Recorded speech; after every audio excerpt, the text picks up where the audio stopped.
कहता हूँ कि जो कोई द्वार से भेड़शाला में प्रवेश नहीं करता परंतु और किसी और से चढ़ जाता है, वह चोर और डाकू है। परंतु जो द्वार से भीतर प्रवेश करता है वह भेड़ों का चरवाहा है। उसके लिए द्वारपाल द्वार खोल देता है और भेड़ें उसका शब्द सुनती हैं और वह अपनी भेड़ों को नाम ले लेकर बुलाता है और बाहर ले जाता है।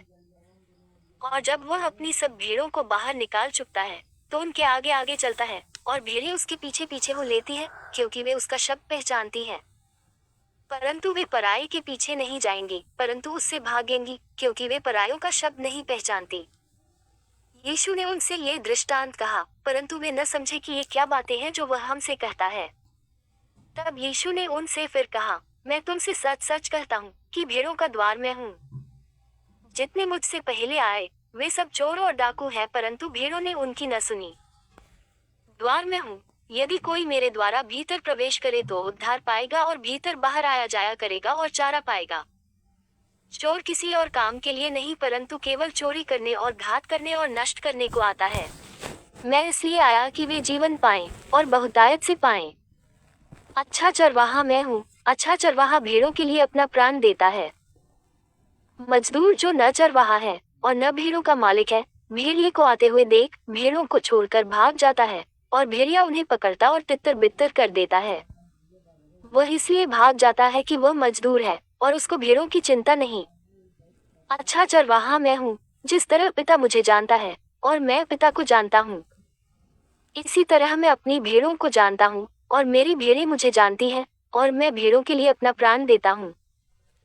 और मेरी और भी भेड़ें हैं जो इस भेड़शाला की नहीं, मुझे उनका भी लाना अवश्य है। वे मेरा शब्द सुनेंगी, तब एक ही झुंड और एक ही चरवाहा होगा।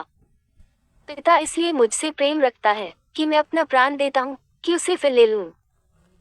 कोई उसे मुझसे छीनता नहीं, वरन मैं उसे आप ही देता हूँ। मुझे उसके देने का अधिकार है और उसे फिर लेने का भी अधिकार है। यह आज्ञा मेरे पिता से मुझे मिली है। इन बातों के कारण यहूदियों में फिर फूट पड़ी। उनमें से बहुतेरे कहने लगे कि उसमें दुष्टात्मा है और वह पागल है, उसकी क्यों सुनते हो?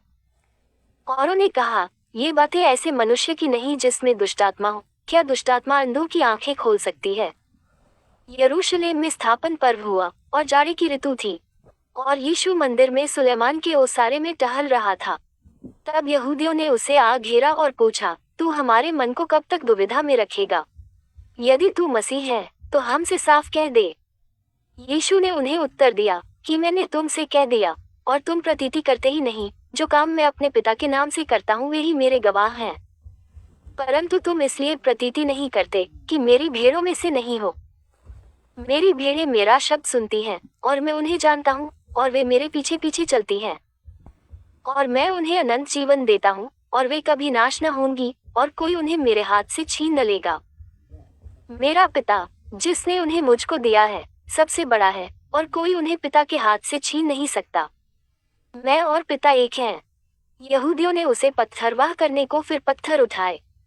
इस पर यीशु ने उनसे कहा कि मैंने तुम्हें अपने पिता की ओर से बहुत से भले काम दिखाए हैं, उनमें से किस काम के लिए तुम मुझे पत्थरवाह करते हो? यहूदियों ने उसको उत्तर दिया कि भले काम के लिए हम तुझे पत्थरवाह नहीं करते, परंतु परमेश्वर की निंदा के कारण और इसलिए कि तू मनुष्य होकर अपने आप को परमेश्वर बनाता है। यीशु ने उन्हें उत्तर दिया, क्या तुम्हारी व्यवस्था में नहीं लिखा है कि मैंने कहा तुम ईश्वर हो? यदि उसने उन्हें ईश्वर कहा जिनके पास परमेश्वर का वचन पहुंचा और पवित्र शास्त्र की बात लोप नहीं हो सकती, तो जिसे पिता ने पवित्र ठहराकर जगत में भेजा है, तुम मुझसे कहते हो कि तू निंदा करता है, इसलिए कि मैंने कहा मैं परमेश्वर का पुत्र हूँ।